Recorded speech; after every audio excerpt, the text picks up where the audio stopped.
Hey guys, welcome back to my channel. Hi guys, आप लोग कैसे हो? आई होप कि आप लोग अच्छे होंगे एंड मैं भी अच्छी हूँ। आज की जो मैंने रेसिपी बनाई जो आप सबको पसंद आने वाली, छोटे बड़े सबको पसंद आने वाली। यस गाइस, आपको टाइटल और थंबनेल देख के समझ में आ गई होगी कि मैंने पास्ता का रेसिपी बनाई, वो भी बहुत कम टाइम में, बहुत ही ईजी, यम्मी और डिलीशियस बनाई हूँ। पसंद आए तो हमेशा की तरह अपने फीडबैक कमेंट करके बताना ज़रूर मत भूलिएगा। तो ये हम रेसिपी को स्टार्ट करते हैं।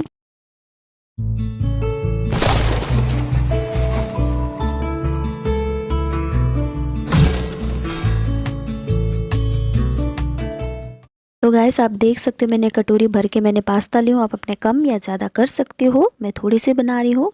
तो मैंने एक साइड पानी गर्म होने के लिए रख दिया। गाइस, पानी हल्का सा गर्म होने लगा, मैं साथ में नमक डाल रही हूँ और थोड़ी सी कुकिंग ऑयल डालूंगी। इससे क्या होगा, हमारा जो मैदा को जब हम बॉईल करते तो इसका पैन में चिपकने का ज़्यादा चांसेस होती है। तो आप इस तरह से ऑयल डालते हो तो बहुत खिला खिला सा बनेगा आपका।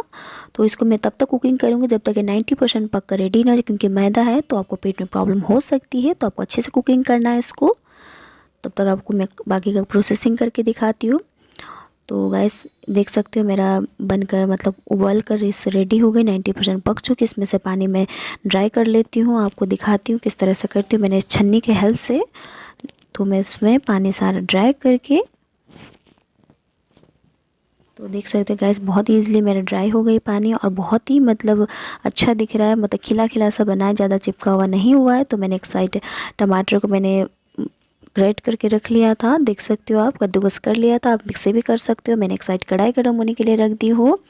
तो जैसा हल्का सा थोड़ी सी ऑयल डाली हूँ, ऑयल जैसा हल्का सा गर्म होने लगा, साथ में मैंने जो टमाटर की प्यूरी बना के रखा था उसे ऐड कर दी हूँ। आप इसको कद्दू मिक्सी भी करके कर सकते हो, ज़रूरी नहीं कि कद्दूकस की हेल्प से करो। तो अब इजीली मतलब बनाने के लिए मैंने बनाई हूँ, तो आप इस मेथड से बना सकते हो। तो मैं टेस्ट के अकॉर्डिंग नमक और थोड़ी सी चिल्ली फ्लेक्स है मैं इससे डाल रही हूँ। आपके पास ये ना हो चिल्ली फ्लेक्स तो आप लाल मिर्च पाउडर भी डाल सकते हो। और इसको मैं तब तक कुकिंग करूँगी जब तक टमाटर अच्छी तरीके से मेरा पक ना जाए। और तो ये ऑर्गेनो देख सकते गाइस, थोड़ी सी ऑर्गेनो है, मैं इससे भी थोड़ी सी ऐड करी हूँ क्योंकि इससे काफ़ी अच्छी फ्लेवर आती है। जब आप डोमिनोज जाते हो या बाजार जाते हो वहाँ पे आप लेती हो तो इस तरीके से मतलब बहुत ही इस तरीके का टेस्ट आती है। तो मैं थोड़ी सी टमाटर प्यूरी डाल रही हूँ कलर के लिए, क्योंकि टमाटर प्यूरी डालने से काफ़ी अच्छी कलर आती है। बिल्कुल ऑप्शनल है, आपके पास ना हो तो स्किप कर सकते हो। टमाटर से भी काफ़ी अच्छी कलर आती है। तो आपको इसको तब तक कुकिंग करना है जब तक आपकी मसाला अच्छी तरीके से टमाटर में से कच्चापन हटना है। तो मैं थोड़ी सी टमाटर केचप ऐड की हूँ, इससे काफ़ी अच्छी मतलब कलर बैलेंस बनाती है, तो बहुत ही अच्छा लगता है। ये भी ऑप्शनल है, आप डाल सकते हो, लेकिन डालोगे तो ज़्यादा अच्छा रहेगा। तो मैं ग्रेवी को अच्छी तरह से बना लूँगी। देख सकते हो इसको तब तक टमाटर का कच्चापन जब तक मतलब टमाटर में से जब तक हमारा मसाला में से ऑयल छूटने नहीं लगे तब तक वो कुकिंग करना है। थोड़ी सी ब्लैक पेपर ऐड करी हूँ। तो देख सकते हो मैं इसको ब्लैक पेपर ऐड करूँगा और मेरे पास एक चीज़ का स्लाइस था, मैं इसको स्लाइस डाल रही हूँ। आपके पास नहीं हो तो स्किप कर सकते हो, बिना चीज़ का स्लाइस से भी आप बना सकते हो, लेकिन इसको चीज़ डालने से काफ़ी अच्छी मतलब अच्छा फ्लेवर आती है। स्मूथ आपको खाने में बहुत ही अच्छा लगता है। तो उसी गैस में इसको जब तक इसको मतलब चीज़ जब तक मेल्ट नहीं हो जाता तब तक मैं मसाले में अच्छी तरीके से इसको मेल्ट करूँगी। देख सकते हो मेरा मसाला में चीज़ को डालते ही मतलब मसाला को जो कलर है बिल्कुल बहुत ही अच्छा बना दिया है। तो गैस, इस तरह से बनाते हैं, बच्चे बड़ों को सबको पसंद आएगी। तो बहुत कम टाइम है, बहुत ज़्यादा आपको मेहनत भी करने की ज़रूरत नहीं है। थोड़ी पानी डाल के मैंने इसको अच्छे से फिर से इसको मसाला को अच्छी तरह से मैं इसको कुकिंग कर रही हूँ। आपको इसी तरीके से करना। मेरा जो मसाला बनकर रेडी हो गई, अब जो हमने पास्ता बॉईल करके रखा था पानी ड्राई होने के लिए, उसे हम ऐड कर देते हैं। तो इसको ऐड करके आपको मसाला को अच्छी तरीके से मिक्स करना है। तो गैस, आप देख सकते हैं मैंने इसको डाल दी और इसको अच्छी तरीके से मैं मिक्स कर लूँगी मसाला के साथ।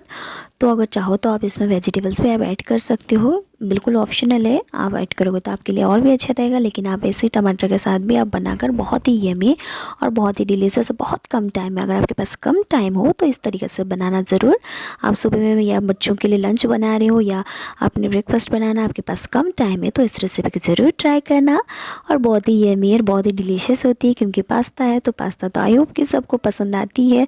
बड़े हो या बच्चे हो, आप घर पर ही बनाकर खा सकते हो। हम जैसे मार्केट में जाके परचेज करते हैं तो काफ़ी कॉस्टली होती है, थी, लेकिन आप घर पर ही बना के इजी खा सकते हो। तो देख सकते हो मेरा बनकर रेडी हो गया, मैंने प्लेट पे भी सर्व करके आपको दिखा रही हूँ। तो कितनी अच्छी कलर आई है, बहुत ही यमी लग रहा है। देखिएगा, इस मैंने बहुत कम टाइम में बना के आपको दिखाई हूँ। तो मैं सारे सर्व करके मैं आपको दिखाती हूँ कि किस तरह से मेरी आज की रेसिपी बनकर रेडी हो गई है। तो सी गाइस, मैं आपको पास करके दिखाने का कोशिश कर रही हूँ। बहुत ही यमी और बहुत ही डिलीशियस लग रहा है। आई होप कि आप लोग को मेरी रेसिपी हमेशा की तरह पसंद आए। तो अगर मेरे चैनल में पहली बार है तो प्लीज़ मेरे चैनल को सब्सक्राइब करना, लाइक करना, कमेंट करना, शेयर करना बिल्कुल भी ना भूलें। अगर आप लोग को मेरी वीडियो पसंद आई, आज की रेसिपी पसंद आए, तो प्लीज़ अपने कमेंट करके अपने फीडबैक हमेशा की तरह देना कभी भी ना भूलिएगा।